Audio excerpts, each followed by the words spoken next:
आपको चीज़ें समझ में भी आ गई होंगी।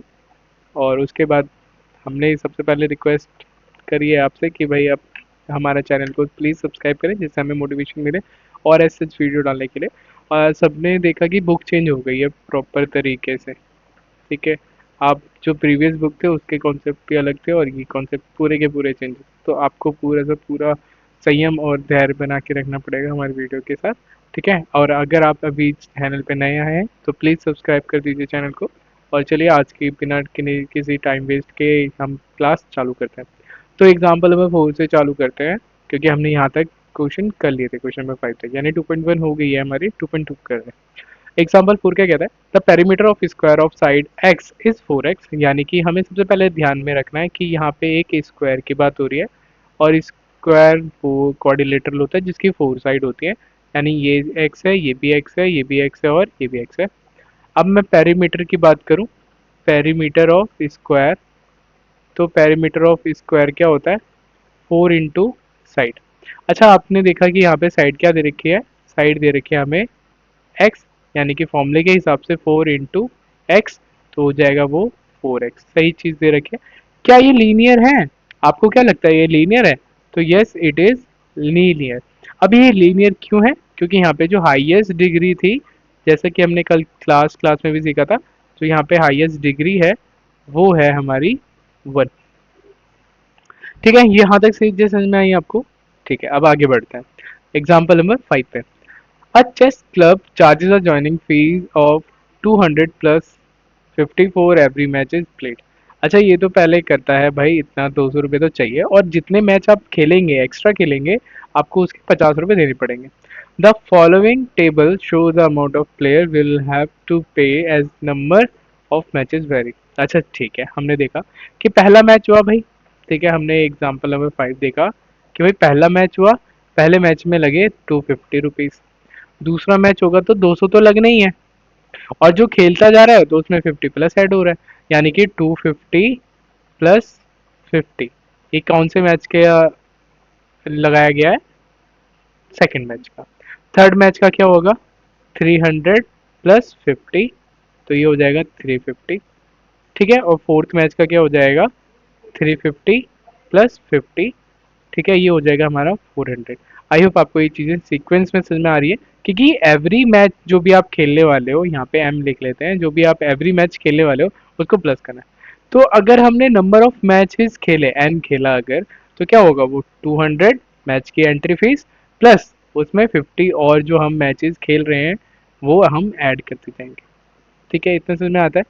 ठीक है, अब हम एग्जाम्पल नंबर 6 की तरफ चलते हैं।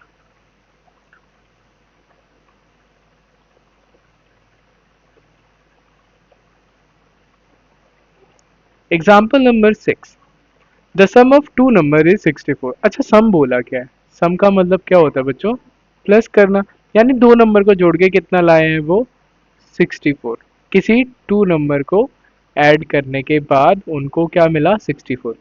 ठीक है, one number is 10 more than the other. अच्छा एक नंबर है, लेट करते हैं यहाँ पे, लेट एक्स, ठीक है, और दूसरा नंबर होगा x प्लस 10। ये कहाँ से लाया मैं x प्लस 10, ये बच्चों यहाँ पे देखने वाली बात है कि एक नंबर जो था वो था x, और एक नंबर था x में ही 10 ज़्यादा दूसरा नंबर, तो ये हो गया। अब मैंने क्या करना है, अगर मेरे को पता लगाना है कि find the value of x, find value of x, कैसे फाइंड करूंगा मैं, x plus 10 is equal to में 64। ठीक है, कितना हो गया वो, 64। तो यहाँ पे कितना हो गया ऐड करके, 2x plus 10 is equal to में 64। यहाँ से क्या हो जाएगा, ये इधर चला के माइनस हो गया, ठीक है, 2x इज इक्वल टू में 64 माइनस 10, तो ये हो जाएगा हमारे पास 54। 2x, x यहीं रह जाएगा, 54 डिवाइड बाय 2, तो 2 2 ज़ा 4 और 2 7 ज़ा 14, तो x कितना आ गया, 27। और मेरे को दूसरा नंबर भी निकालना है, तो वो क्या हो जाएगा, x प्लस 10 वाला नंबर, यानी कि 27 प्लस 10, तो वो हो जाएगा 37।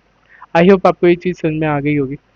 ठीक है, कि एक नंबर आया उसके पास 27 और एक दूसरा नंबर कितना आया, 37। ठीक है, एक ये रहा आंसर और एक ये रहा आंसर। कोई डाउट? ठीक है।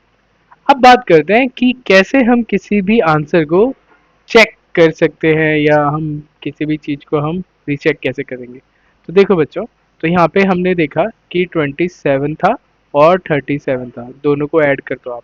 7 7 14, 1 कैरी, 3 2 5 और 1 6, तो हो गया 64। तो दोनों नंबर को ऐड करके कितना आ रहा है? 64, और वही चीज़ आ रहा है। तो आपने वेरीफाई भी कर लिया एक तरीके से। ठीक है, अब आगे बढ़ते हैं। अब हम प्रॉपर 2.2 एक्सरसाइज सॉल्व करेंगे। मेरे को आशा है कि आपको 2.2 के जो भी एग्जाम्पल थे वो आ गए हैं, और अगर कोई भी डाउट होता है तो आप प्लीज़ कमेंट सेक्शन में अपना डाउट रखें। ठीक है, जिसको हम प्रॉपर तरीके से सॉल्व करने की कोशिश भी करेंगे। अच्छा, पहला क्वेश्चन क्या कहता है? तो मैं सारे पार्ट नहीं करूँगा, मैं एक पार्ट करूँगा और आपको दो होमवर्क में दूंगा। ठीक है, और आप भी ऐसे एक्स्ट्रा प्रैक्टिस के लिए आपके काम आ जाएगा। तो मैं इसमें से बस -1 वाला करता हूँ और इसमें से -3 वाला। ठीक है, तो पहली चीज़ पढ़ते हैं। Find the value of linear polynomial P 5x -3। यानी कि देखो, हमें एक इक्वेशन दी है, ये वाली। ठीक है, हमें एक इक्वेशन दे दी गई है कि कुछ भाई लीनियर पॉलिनोमियल है ये। अब हमें बोला क्या क्या है? लेट करना है जो x होगा वो होगा -1। ये कैसे होगा? अब आपने क्या करना है कि आपके पास जो वैल्यू थी, पुट द वैल्यू ऑफ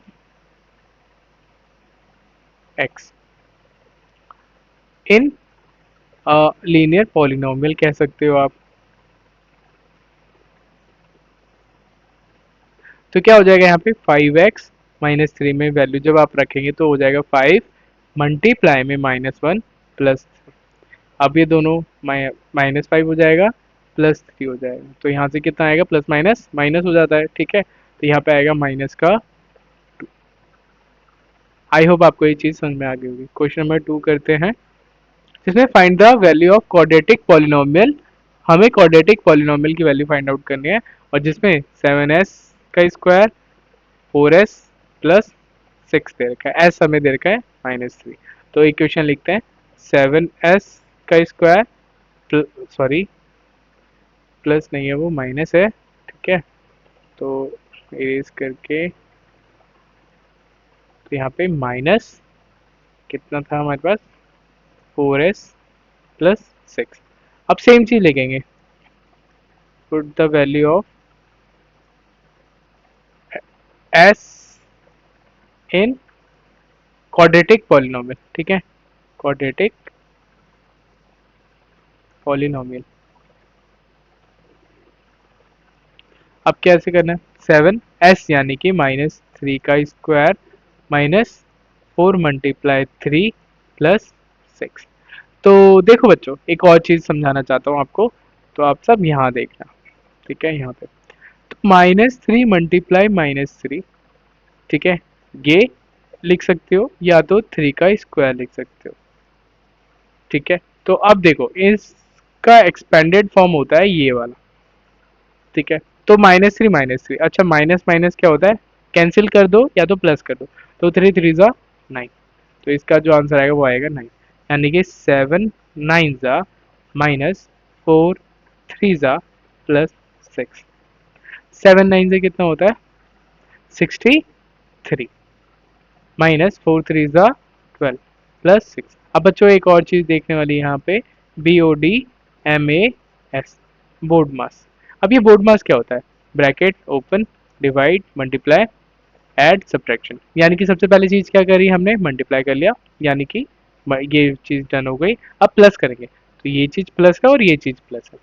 तो 63 प्लस 6, तो हो जाएगा हमारे पास 69। अब 69 में से बाद में क्या करना पड़ेगा? सब्ट्रैक्ट, यानी कि माइनस का 12। तो 9 में से 7 2 गए तो 7, और 6 में से 1 गया तो 5, तो आ जाएगा हमारे पास 57। अब बच्चों आप ये बताओ कि साइन कौन सा लगाना चाहिए, माइनस का प्लस का? तो बहुत बच्चे बोलेंगे माइनस, है ना? तो बच्चों माइनस का साइन नहीं लगाएंगे। क्यों? क्योंकि देखो आप, ये बड़ा नंबर है 69 और 12 छोटा नंबर है, और छोटे नंबर के आगे क्या लगा हुआ है? माइनस लगा हुआ है। तो छोटे नंबर का माइनस हम नहीं लगाएंगे।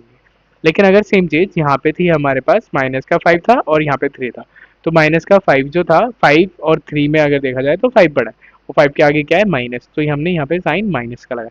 ठीक है, तो क्वेश्चन नंबर 2 भी हो गया। क्वेश्चन नंबर 3 देखते हैं। तो मैं चाहूँगा कि आप ना इस वाले क्वेश्चन को उतार लो। ठीक है, क्योंकि मैं इरेज कर देता हूँ, आप वीडियो पॉज कर लेना और उतार लेना। ठीक है, तो आई होप आपको यहाँ तक समझ में आ गया होगा। ठीक है, और अगर अभी भी आपने चैनल को सब्सक्राइब नहीं करा है तो प्लीज़ इस चैनल को सब्सक्राइब कर दीजिए और अपने दोस्तों के साथ भी शेयर कर दीजिए, क्योंकि ये ना बेसिक से चल रहा है पूरी क्लास, और हम इसमें चाहेंगे कि आप सब पहले से ही जुड़े, जो कि आपके अपकमिंग जो बैचेस होंगे, अपकमिंग जो क्लासेस होंगी, वो भी आपको टाइम टू टाइम मिल जाए।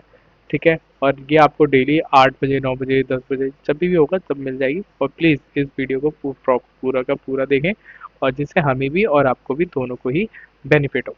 ठीक है, अच्छा क्वेश्चन नंबर 3 देखते हैं। क्वेश्चन नंबर 3 क्या कहता है, पहले तो पढ़ लेते हैं। The present age of Salil's mother is 3 times Salil present age, यानी कि अब एक जने को हम मान लेते हैं, जो हमारे पास सालिल है उसकी एज मान लेते हैं एक्स, और जो उसकी मम्मी की एज है, जो उसकी मम्मी की एज है, तो उसको हम मान लेंगे 3 गुना थी 3x। ठीक है, after 5 years their age will add up 70। अगर 5 साल के बाद देखा जाए और दोनों की एजों को जोड़ा जाए तो 70 आता है, यानी कि हमें क्या करना पड़ेगा, तो हमें नई एक इक्वेशन बनानी पड़ेगी। सालिल की जो एज है वो x+5 जाएगी, तो उसकी मम्मी की भी जो एज है वो भी हमें देखने को मिलेगी 3x+5।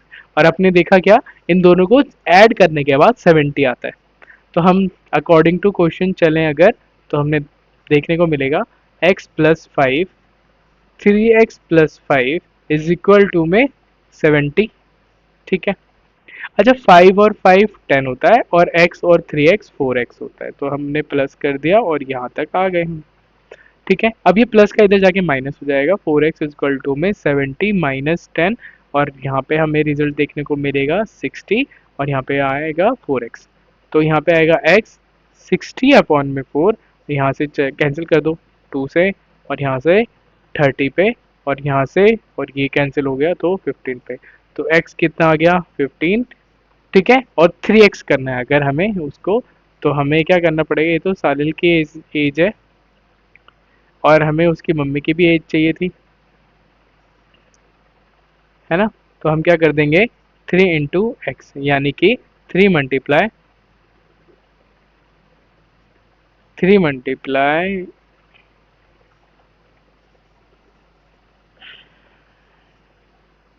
मल्टीप्लाई यहाँ पे सॉरी 3 मल्टीप्लाई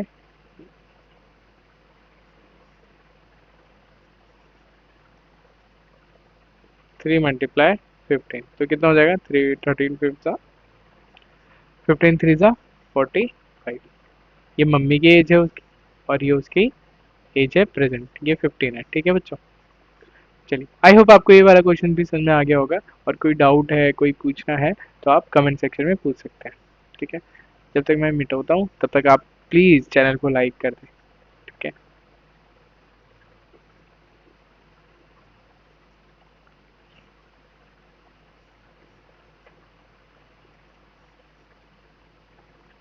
तब तक आप क्वेश्चन नंबर 4 पढ़ सकते हैं। क्वेश्चन नंबर 4 क्या कहता है, और अपनी तरफ से एक इक्वेशन बनाने की ट्राई करें, क्योंकि आपने पेपर में खुद से सॉल्व करना है, तो आपने रीडिंग हैबिट बनानी पड़ेगी किसी क्वेश्चन को पढ़ने के लिए।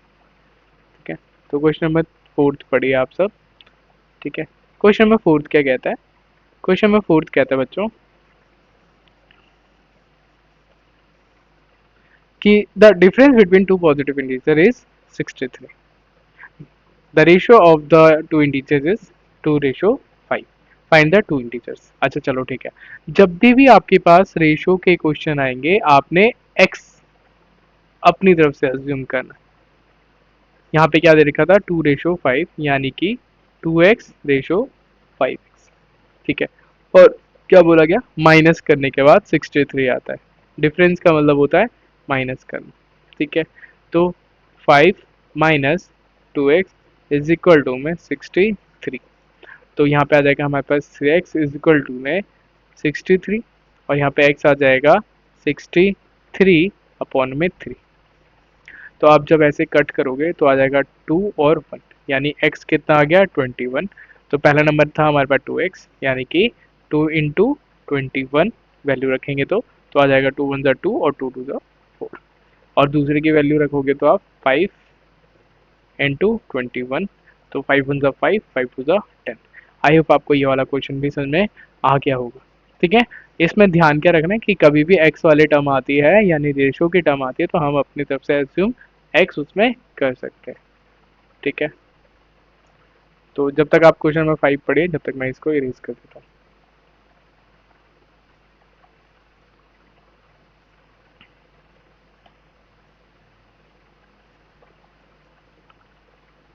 क्वेश्चन नंबर 5 क्या कहता है बच्चों, ध्यान दें। तो Ruby has 3 time as many 2 rupees coin as she have 5 rupee coins. She has a total 88 coins. How many coins does she have of each type? ये क्वेश्चन मैं आपके लिए होमवर्क में देता हूँ, देखते हैं कितने बच्चे इसको ट्राई करते हैं, और इसका आंसर मैं आपकी कल की वीडियो में दूंगा। ठीक है, तो अगर सेम जाएगा तो ठीक है, और जिस बच्चे का गलत होता है तो गलत होता है, कोई बात नहीं, आपको नई चीज़ सीखने को मिलेगी, और जिस बच्चे का सही जाएगा तो वो उसको मोटिवेट करेगा। ठीक है, a farmer cut 300 feet fence into two pieces of different size. ठीक है, the longer piece is 4 times as long as the shorter piece. How long the two piece? अच्छा ठीक है, तो क्वेश्चन नंबर 6 में देखा गया हमें कि एक कोई फार्मर ने इतना ये पूरा का पूरा यहाँ से पॉइंट लेके इस वाले पॉइंट तक 300 का है, और इसको बीच में से कट कर दिया। डिफरेंट है, मतलब डिफरेंट साइजेस हैं। ठीक है, तो बोला क्या है, जो लॉन्गर पीस है वो 4 टाइम है, यानी कि जो शॉर्टर पीस होगा, ठीक है, वो कितना होगा, वो होगा फॉर एग्जांपल x, और जो लॉन्गर पीस होगा उसमें तो वो होगा हमारे पास 4x, 4 टाइम था। ठीक है, अब इन दोनों को तो ऐड करना पड़ेगा ना जी, आपने देख इन दोनों को ऐड करना पड़ेगा। तो 4x अकॉर्डिंग टू क्वेश्चन चलते हैं, according to question 4x plus x is equal to में 300, तो हो जाएगा यहाँ पे 5x इज इक्वल टू में 300, और यहाँ से जाएगा x इज इक्वल टू में 300 अपॉन में 5, तो 5 से कैंसिल हो जाएगा, 5 6 30 और ये 0, तो x आ जाएगा 60। और दूसरी जो साइड लानी थी यानी कि 4 इंटू एक्स, तो वो कितनी जाएगी 4 इंटू 60, तो यहाँ पे आ जाएगा 0, और 6 4 ज़ा 24। तो आई होप आपको ये चीज़ समझ में आ गई होगी, ये दोनों आंसर। क्वेश्चन नंबर 7 पढ़िए जब तक मैं इसको रीड करता हूँ।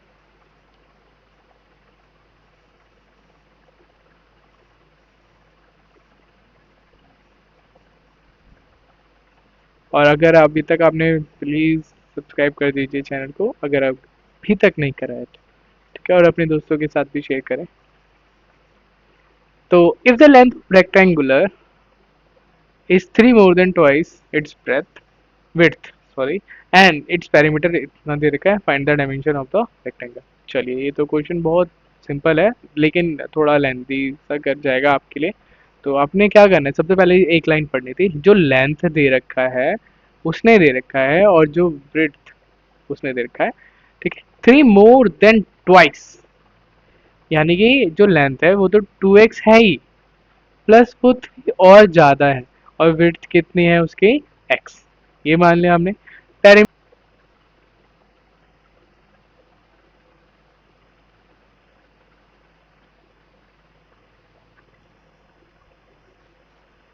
तो आइए क्वेश्चन नंबर 7 क्या कहता है हमसे। तो हमने लिखा क्या कि यहाँ पे हमें गिवन है कि भाई द लेंथ दे रखा था रेक्टेंगुलर कितना, 3 more than the twice its breath, यानी विड्थ, ये हमने ले लिया, और हमें विड्थ कितना दे रखा है w। ठीक है, जो कि है x। अब इसका पेरीमीटर दे रखा था दोनों का मिला के, पेरीमीटर ऑफ रेक्टेंगल गिवन है, कितना था वो 24। चलिए अब क्वेश्चन सॉल्व करते हैं। फॉर्मूला क्या होता है पेरीमीटर ऑफ रेक्टेंगल का, तो पेरीमीटर ऑफ रेक्टेंगल होता है, पेरीमीटर ऑफ रेक्टेंगल होता है 2 लेंथ प्लस विड्थ। अब यहाँ पे 2 है, हम यहाँ पे तो हमारे को दे ही रखा है 24, बट यहाँ पे दे रखा है 2, लेंथ कितना दे रखा है 2x प्लस 3 ब्रेथ कितना दे रखा है, x। ठीक है, इतना ध्यान है। चलिए आगे बढ़ते हैं। अब क्या करेंगे हम, ये जो हमारे पास 2 था, इसको अगर हम डिवाइड करने के लिए इधर भेजते हैं, ठीक है, तो ये हो जाएगा 12, क्योंकि 24 डिवाइड बाई 2 12 होता है।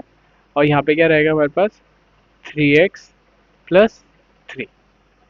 ठीक है, अब ये 3 प्लस का इधर जाके क्या हो जाएगा, माइनस हो जाएगा। तो 12 माइनस 3, और यहाँ पे आ जाएगा x, तो ये हो जाएगा हमारे पास 9 इज इक्वल टू में 3x। तो यहाँ पे हो जाएगा 9 divide by 3 is equal to में x, तो यहाँ पे कट जाएगा, तो ये आ जाएगा x3। और हमें दूसरी चीज़ निकालनी थी, वो क्या थी हमारे पास, 2x प्लस 3, यानी कि 2 मल्टीप्लाई 3 प्लस 3, है ना। 2 3 ज़ा 6 प्लस 3 प्लस क्या है 3, तो क्या हो गया हमारे पास 9। तो एक जो साइड आ रही है हमारे पास, जो लेंथ आ जो ब्रेड्थ आ रही थी वो थी हमारे पास 3, यानी कि W है हमारे पास 3, और जो लेंथ थी हमारी वो थी 9। ठीक है, आई होप आपको ये चैप्टर समझ में आ गया होगा, और क्वेश्चन नंबर 5 आपके लिए होमवर्क में है। ठीक है, और भी बहुत सारे क्वेश्चन आप रिपीट कर सकते हैं, दोबारा से होमवर्क में जाएंगे। ठीक है, आई होप आपको ये सारी चीज़ें समझ में आ गई होंगी। Thank you for listening to me.